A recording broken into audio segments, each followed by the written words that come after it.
Hello all student. Today class about the fourth semester of DLED. This is our lecture 16 and today we discuss about the topic which is NCTE. ठीक है, आज का जो हमारा topic रहेगा जिसमें हम लोग डिस्कस करने जा रहे हैं वो हमारा टॉपिक है NCTE.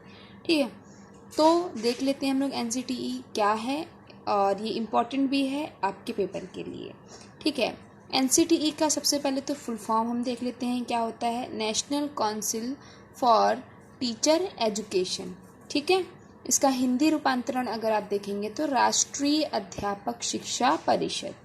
ठीक है, तो देख लेते हैं क्या है NCTE और इसके क्या कार्य हैं. NCTE जो है वो राष्ट्रीय शिक्षक शिक्षा परिषद भारत सरकार की एक संस्था है. सबसे पहले हमें क्या जानकारी प्राप्त हो रही है कि यह जो संस्था है वह भारत सरकार की एक संस्था है. ठीक है, जिसकी स्थापना राष्ट्रीय शिक्षक परिषद अधिनियम, इसकी जो स्थापना हुई थी वो राष्ट्रीय शिक्षक परिषद अधिनियम 1993 के तहत 17 अगस्त 1995 को की गई थी. वेरी इंपॉर्टेंट है, याद कर लीजिएगा इस चीज़ को, भूलिएगा नहीं. आगे आपके जो है कोई भी कंपटीशन एग्ज़ाम में भी पूछ सकता है. तो इसकी जो स्थापना हुई थी वो 17 अगस्त 1995 को की गई थी. ठीक है, NCTE का आप देख लेते हैं इसका उद्देश्य. NCTE का मूल उद्देश्य जो था वो पूरे भारत में अध्यापक शिक्षा प्रणाली का नियोजन तथा समन्वित विकास करना. ठीक है, इसका जो उद्देश्य था वो अध्यापक शिक्षा प्रणाली का जो है नियोजन प्लानिंग करना और जो है इसका किस पूरे तरीके से कैसे विकास हो सके, इस चीज़ ये जो है इसका उद्देश्य था. किसका? राष्ट्रीय अध्यापक शिक्षा परिषद मीन्स दैट NCTE. ठीक है, दो चीज़ें क्लियर हो रही हैं आपको. सबसे पहले जो है यह जो है स्थापना किसके द्वारा की गई थी? भारत सरकार के द्वारा की गई थी. सेकंड चीज़ क्लियर आपको हो रही है कि इसका जो है कब जो है इसकी स्थापना की गई थी वो 17 अगस्त 1995 किसके अधिनियम के तहत की गई थी? राष्ट्रीय शिक्षक परिषद अधिनियम के तहत 1993 के तहत.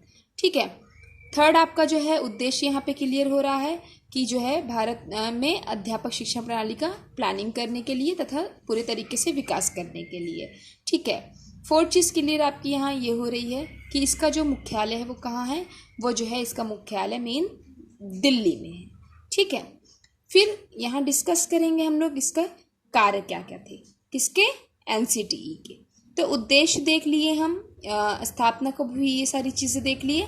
अब जो है इसका जो है डिस्कस करते हैं इसका कार्य. नंबर 1 जो है जैसा कि आप देख रहे हैं लिखा हुआ है, शिक्षा के क्षेत्र में शिक्षण अधिगम प्रक्रिया को प्रोन्नत करना.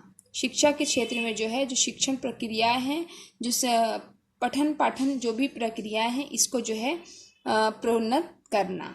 ठीक है, सेकंड टॉपिक है यहाँ पे, सेकंड पॉइंट है शिक्षण नवाचार की रूपरेखा तैयार करना. किस तरीके से शिक्षण प्रक्रिया में नई नई टेक्निक्स आएगी उसकी रूपरेखा तैयार करना. थर्ड है यहाँ पर शैक्षिक पत्रिकाओं एवं शोध प्रपत्रों का भी प्रकाशन करना. एक चीज़ और क्लियर हो रही है आपको, जो शैक्षिक पत्रिकाएं हैं और जो शोध प्रपत्र हैं इसका जो है प्रकाशन करना भी इसी के अंतर्गत इसका कार्य है. किसका? राष्ट्रीय अध्यापक शिक्षा परिषद, अर्थात जो है शॉर्ट फॉर्म में बोले तो NCTE.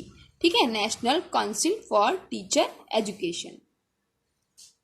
अब जो है लास्ट पॉइंट अगर यहाँ पर डिस्कस हो तो लास्ट पॉइंट कह रहा है अध्यापक शिक्षा संबंधी विभिन्न मॉडलों का अध्ययन करना. अध्यापक शिक्षा संबंधी जो भी रिलेटेड जो भी मॉडल्स जो है पढ़ते हैं आवश्यकता में उनका जो है अध्ययन करना. ये सारे कार्य किसके अंतर्गत है?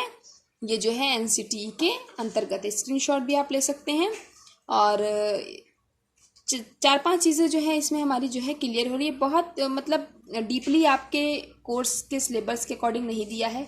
पूछेगा तो इतना ही पूछेगा, बहुत डीपली जो है आपके उसमें एग्ज़ाम में नहीं पूछेगा. ठीक है, आपके सिलेबस में इतना डीपली नहीं है. पढ़ने को तो देखने को तो अभी काफ़ी ज़्यादा इसमें पॉइंट्स है, देख सकते हैं हम लोग, बट जो है शॉर्ट तरीके में जो ईजी हो उसको मैंने आप लोगों को दिखा दिया, बता दिया, समझा दिया. ठीक है, ज़्यादा जो है समझने की इतनी आवश्यकता नहीं है.